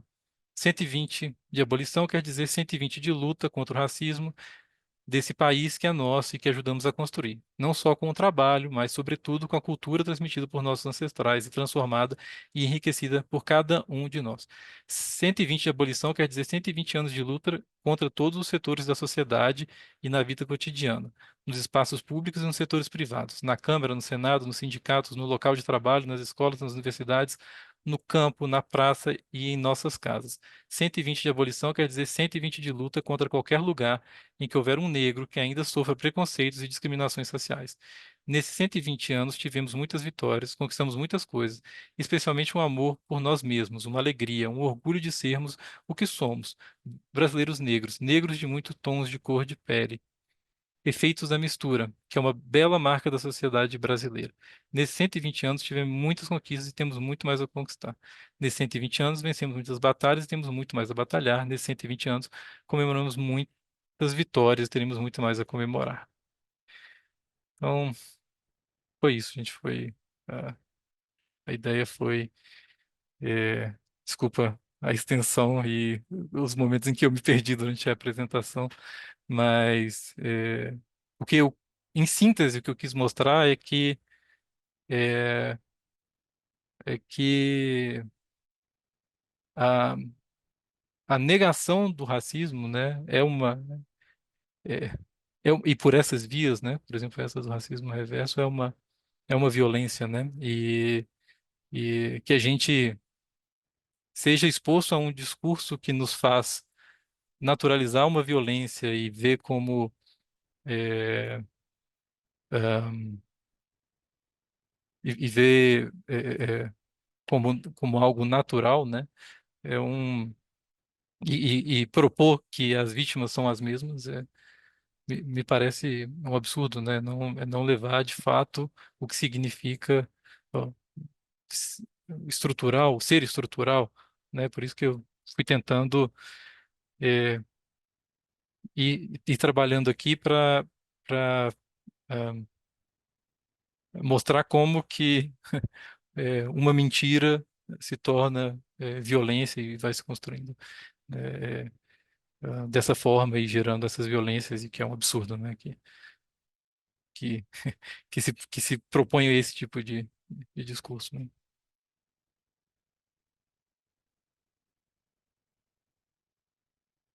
Bom, Obrigada, Bruno.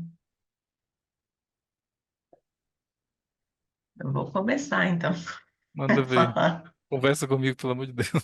Eu acho que você foi no ponto assim que também mais enfim, me chamou a atenção assim e me surpreendeu, né? Que é esse fim aí, quando você traz essa direção da cura, né? Que ela propõe ali, quando ela fala de um ideal de eu construído através da militância política, lugar privilegiado de construção transformadora da história. Eu não me lembro de já ter lido algo assim, né? Tão claramente, tão explicitamente, né? E eu fiquei Uhum, pensando, porque você indicou também para a gente a leitura dos prefácios, né? E lá no uhum, prefácio, no, no, no prefácio mais recente, né, da Maria Lúcia, ela fala, quando ela está falando do Ama Psique, né, desse instituto do qual ela faz parte, ela diz que que a missão desse instituto aí se sustenta na convicção de que o enfrentamento do racismo se faz por duas vias, politicamente e psiquicamente, né? uhum, Então eu acho que aí tem uma banda de membros interessante também, né? uhum, Que é uma coisa, ela não se desassocia da outra, né? Assim, esse trabalho psíquico, ele é político, e, enfim, o político é psíquico, né? É, a clínica, enfim, e a política caminhando juntas aí. E você também, quando estava falando, eu anotei aqui, acho que foi um trecho que você trouxe do Silvio Almeida, né? Que diz assim: o negro faz-se humano com a negritude e a consciência negra. Então, o negro faz-se humano com a negritude e a consciência negra, que constituem a reação intelectual e política contra as condições impostas a ele pelo racismo. uhum, Então, eu fui fazendo essa costura aí, né? uhum, Porque eu acho que é o ponto, para mim, mais incontornável, assim, né? Nesse livro da Neuza, né? De que tem algo desse tornar-se negro, né? E eu fico pensando também, né? Sei lá, também do tornar-se mulher, né? Que passa por aí, né? Quando ela diz quando o Silvio Almeida diz, né? Dessa consciência,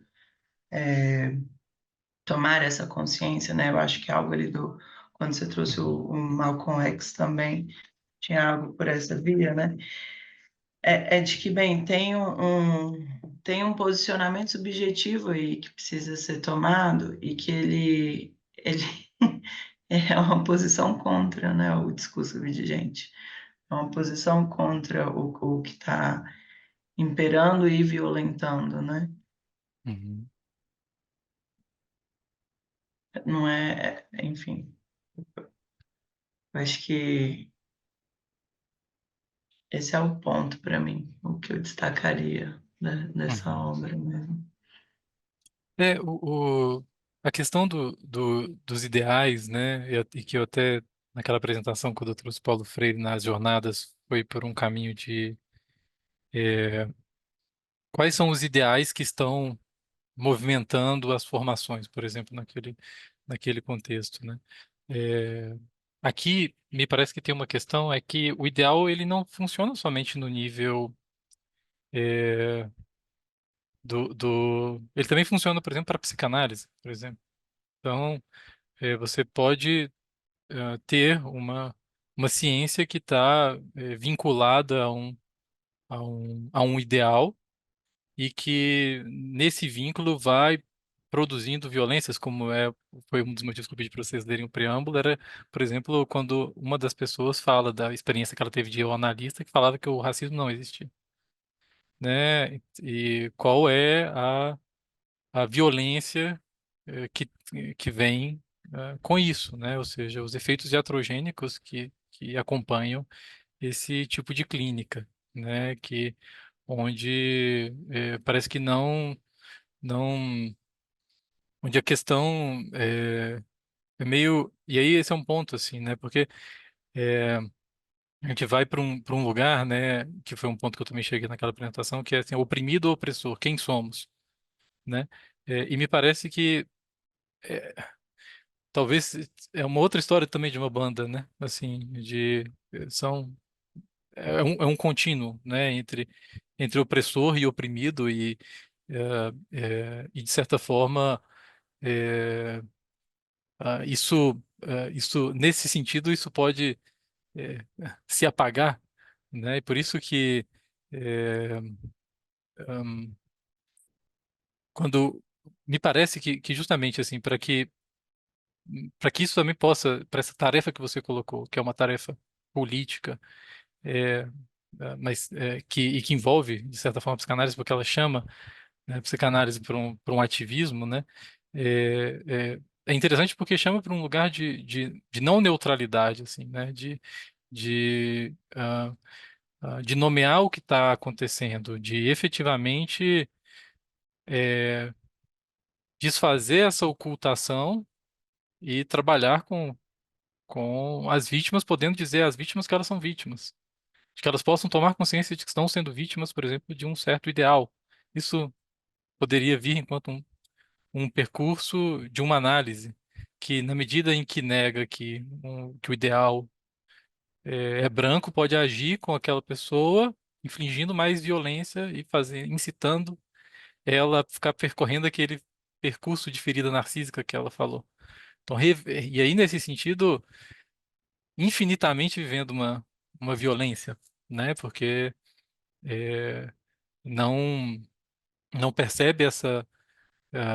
Aí tem e aí a questão do ideal tem muito que ver com, por exemplo, a questão da loucura, né? E de quanto que você pode estar fixado ah, nisso e quanto que em certas a loucura de uma imediatez de uma identificação, né? Que e que e que me parece que aí é uma coisa que eu agregaria à leitura da Neuza, assim, que é se justamente não, talvez essa não seja uma via, né, para ler o que vai se formando enquanto essa patologia narcísica que tem que ver com o ideal e de um nunca chegar e de estar ideologicamente posto e colocado dentro dos pontos da democracia racial, do mito da democracia racial, ou seja, de que a democracia é para todos. Era isso que Malcolm estava falando que não que é mentira. A democracia não é para todos, a democracia são para alguns. Um grupo é prioritariamente eleito e as pessoas morrem, né? Sofrem uma violência que tende. Isso está no discurso político. Essa é a nossa política hoje, né? Ou seja, uma onde onde ativamente o fascismo reproduz a questão do, do, do somos vítimas, né? No sentido da mamadeira de piroca, de todas as fake news que vão sendo contadas para manipular a verdade, que é o que aconteceu no vídeo do Reinaldo, né? Onde ele foi quando ele tomou uma posição. Ou seja, não é das redes sociais de hoje que existia esse tipo de campanha. Ali já acontecia no rádio, né? Com um certo. é, Queimando ele publicamente, ele deixou de participar das duas Copas, enfim, né? E tem as violências que vão acontecendo nesse sentido. Mas, é, então, tem um. é, não é só. Nesse sentido, me parece que não é só deixar de ter o ideal branco, mas a construção de um outro ideal. É, um ideal factível, um ideal que não traga tanta violência, porque estando imerso dentro dessa ideologia de que se ele trabalhar muito meritocraticamente, que faz parte do discurso da democracia racial, é, vai chegar lá, né? Porque não tem como. Inclusive, isso, não sei se vocês sabem, né? Se a gente fosse pegar o padrão de. Posso estar cometendo algum deslize aqui, mas eu acho que é bem isso aqui. Pegar o padrão de consumo dos, daquilo que eu coloquei no gráfico dos brancos do centro. Se você pega o padrão de consumo e faz assim, agora esse padrão de consumo é para todo mundo. Não, não, é impossível. Não se sustenta. Ou seja, porque não tem recurso na Terra para dar conta disso. Para montar o sonho americano, vai se construindo esse pesadelo, né? Então, por isso que não é a patologia, o racismo não é a patologia do negro, é realmente uma questão ideológica que requer de nós um desfazimento, né, desses ideais e de uma construção de outra. E por isso que eu trouxe o Guerreiro Ramos nesse sentido de que, se a gente for falar de ciência e de psicanálise, no sentido que ele colocou, tem que ver com não ficar assumindo acriticamente isso que é só mais uma assumindo a ciência do branco europeu, americano. Não, né? Não, não dá para ser dessa forma, né? Enfim, Alba. É, só uma curiosidade, uma coisa que me chamou a atenção. Bom, primeiro preciso defender a democracia, tá? Mesmo que ela seja imperfeita. Não, não temos outra opção por enquanto, tá? Detalhe. É, ela está falando ela está recolhendo testemunhos, mais uma vez, gente. Eu acho que isso é uma coisa que a gente tem que olhar com cuidado. Testemunhos, falas, né, de pessoas, e trabalhando a se tornar-se negro numa posição em que haveria um deslocamento, digamos, é como se essas pessoas começassem a ter um lugar de destaque na sociedade, e aí elas sofrem o impacto desse lugar, né? A Tainá pensou nas mulheres, né? Digamos, enquanto, né, a mulher estava com a barriga no fogão,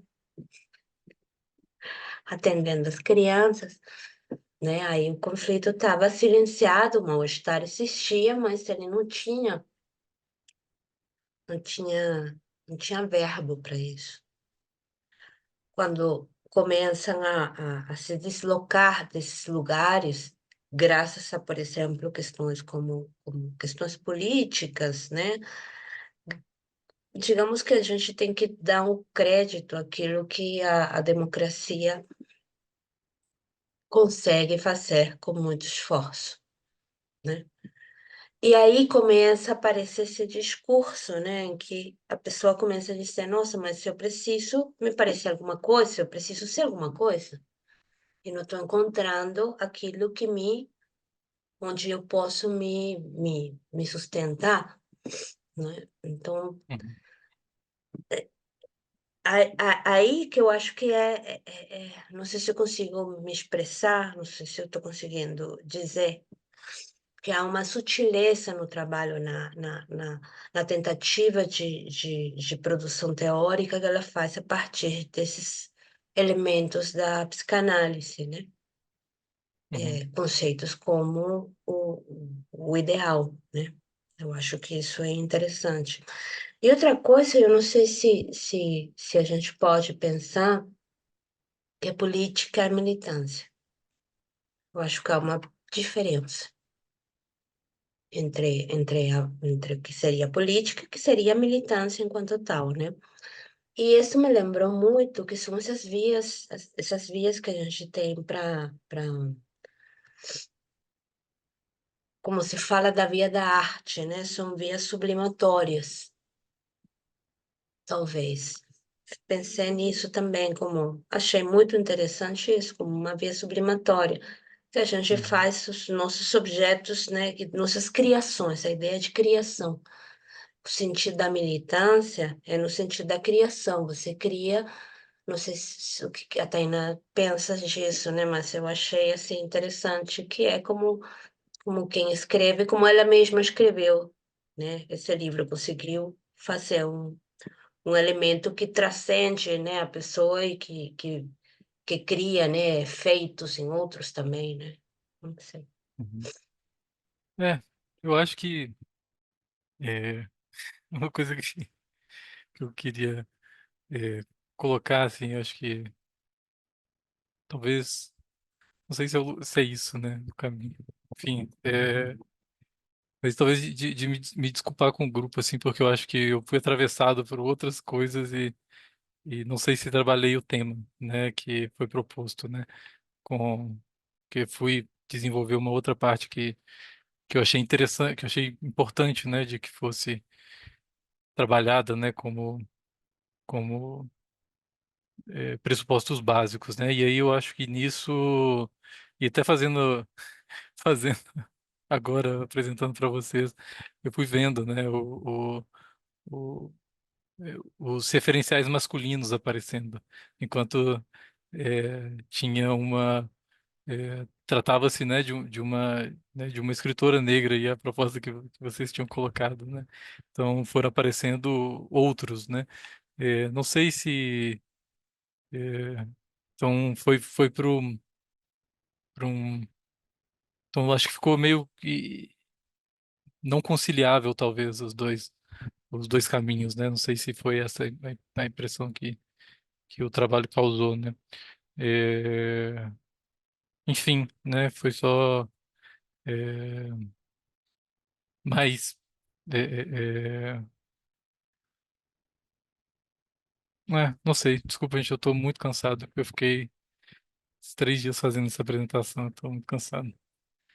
Não, mas foi muito bom e é muito bom você mostrar esses atravessamentos, né? Uhum, Eu acho que isso que é o mais importante, no sentido de que um texto como esse, a gente não sai, a gente sai, não pode sair de boa, né? É, é, e isso que eu acho que é interessante na tua proposta, né? Na tua proposta assim mais forte, né? De trazer aquilo que te atravessou dessa maneira tão evidente. Isso é muito interessante. Isso aí mostra essa força que tem esse texto. uhum. Mas não é um texto fácil, né? Digamos, nossa, Não, não é para fácil. contar, não é para contar, né? Assim, na verdade, assim, a dificuldade que eu tive, assim, de fazer, assim, era é, é, indo pelas referências que eu estava indo, né, era justamente a questão da violência, né, assim, e do quanto que fica esse apontar de dedos de um lado para o outro de você está sendo violento comigo, você está sendo violento comigo, né? E nisso uma não superação, me parece, dessa, dessa sistemática acusação, né? Então, é, é, enfim, né? Eu acho que é mais nesse e aí justamente assim, esse é um ponto que está aparecendo para mim, assim, relativo também a qual é muito radical essa proposta que ela traz da da militância.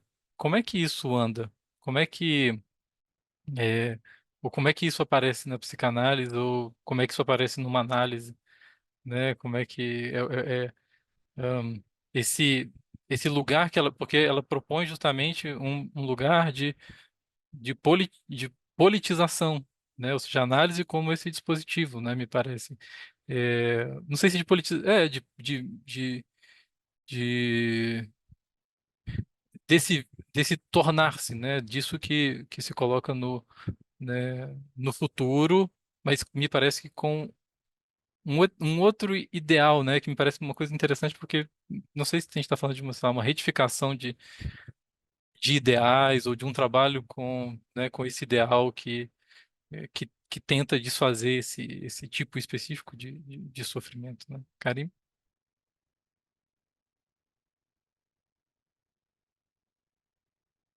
Presta atenção. Eu sempre esqueço. Bruno, obrigada demais pela apresentação. E só um comentário, né?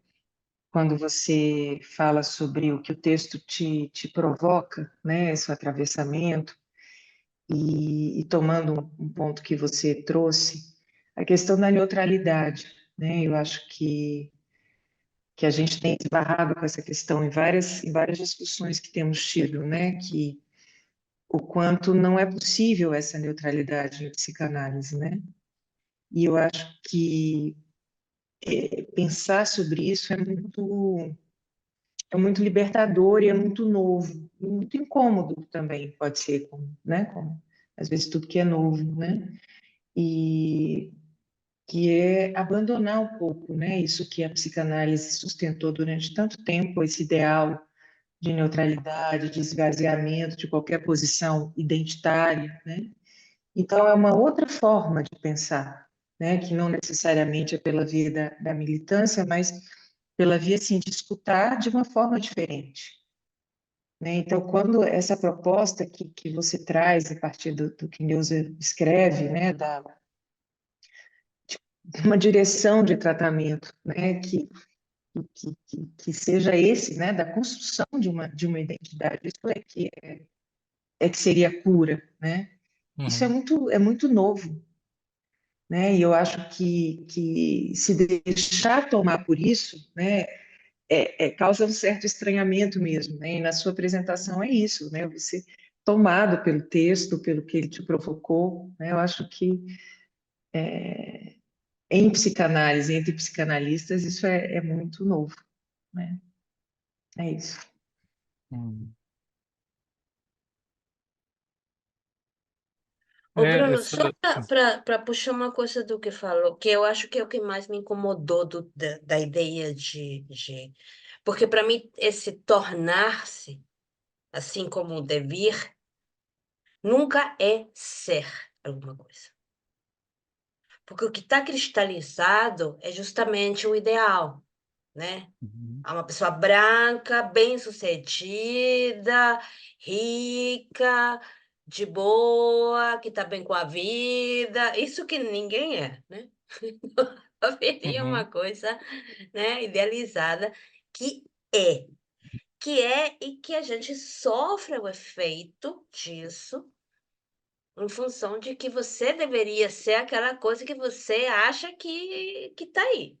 Então, esse tornar-se me lembrou muito do que a gente estava trabalhando com o Glissant em nosso outro grupo, uhum, sobre essa construção que se faz com rastros e traços, né? Como se você pega os uhum, caquinhos, né? Os cacos, vai pegando os pedaços e vai construindo, né?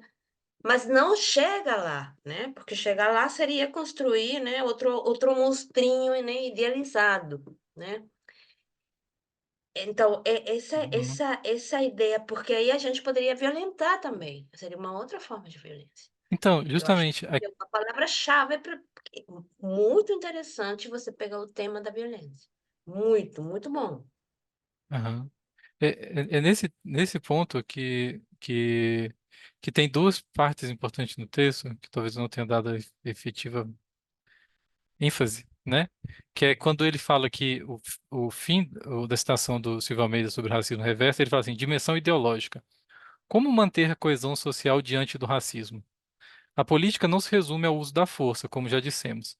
É fundamental que as instituições sociais, especialmente o Estado, sejam capazes de produzir narrativas que acentuem a unidade social, apesar de fraturas como a divisão de classes, o racismo e o sexismo. É parte da dimensão política e do exercício do poder a incessante apresentação de um imaginário social de unificação ideológica, cuja criação e recriação será papel do Estado, das escolas e universidades, dos meios de comunicação de massa e agora também das redes sociais e seus algoritmos, né? E aí também relativo ao que você estava trazendo, Alba, sobre essa proposta, né, E foi por isso que eu também trouxe aqui na figura do, do guerreiro, quando a gente é, fala assim, guerreiro era encruzilhada, né? Com um pé lá e outro cá. Participava das principais articulações do movimento negro, ao mesmo tempo que se tornava figura de influência na renovação institucional das ciências sociais. Fazia sociologia a partir da experiência negra, o seu Níger Sum, e simultaneamente tinha o devir negro como questão central na investigação científica, né? Então, é,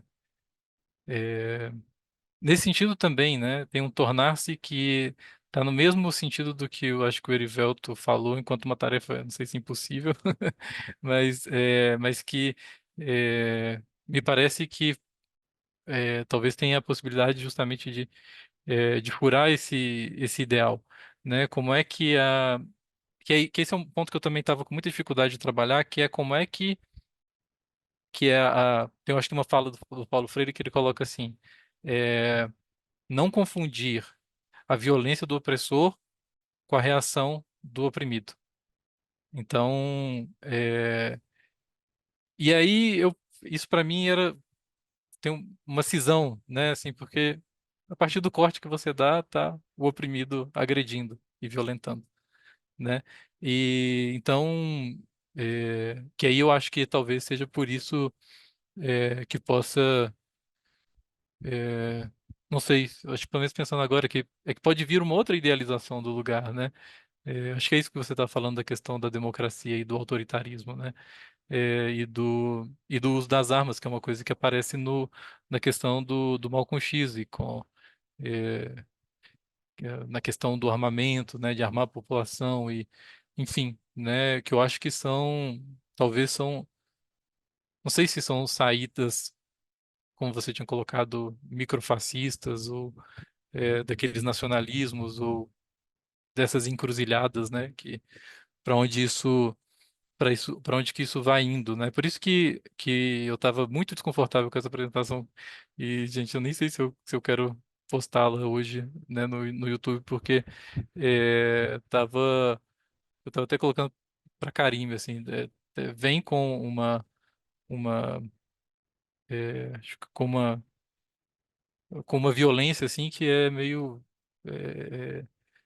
que, não sei, eu acho que é muito para manejar e na hora que, é por isso que me chamou muita atenção quando o Erivelto na última falou sobre essa sensibilidade assim para coisa, né? Então foi, enfim, né? Foi algo mas nesse sentido mesmo, né? Onde não tem, aparece isso é muito interessante, né? Porque a manobra parece um furo, né? Não é a construção de um novo ideal, né? Ou que outro ideal que é esse que se constrói, né?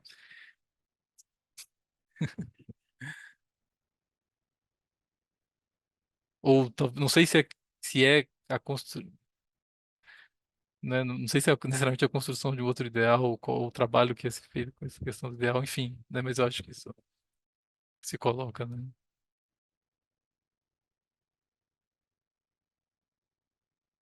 Mas me parece que é outro ideal mesmo, né? É a Uhum, sustentação de outro ideal. E isso implica a queda de um ideal para a sustentação de outro. Eu acho que a militância entra muito aí, né? Porque não se sustenta sozinho um ideal, isso precisa estar em laço social, né? uhum, Mas, enfim, em relação à apresentação, eu acho que as coisas que você trouxe ali no começo conversam muito com a obra da Neuza, né? uhum, Sobretudo por essa via da violência aí que você trouxe, né? Eu acho que você teve um movimento aí, né, de trazer bastante essa questão do racismo reverso, né? De trazer argumentações e textos aí que talvez não fosse assim o foco do texto da Neuza, né? Mas tá em diálogo, com certeza. uhum, uhum. É porque é, Me parece que justamente a condição de racismo reverso, ela se constitui e se possibilita, né, nessa, eh, talvez na sustentação de certos ideais, né, inclusive de ciência e coisas nesse sentido, né? Então, é, então acho que nesse sentido, enfim,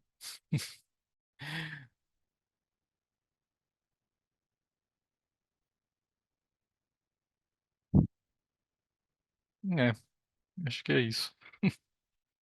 Desculpa, gente, eu tô me sentindo tão fora de mim hoje, assim, cansado.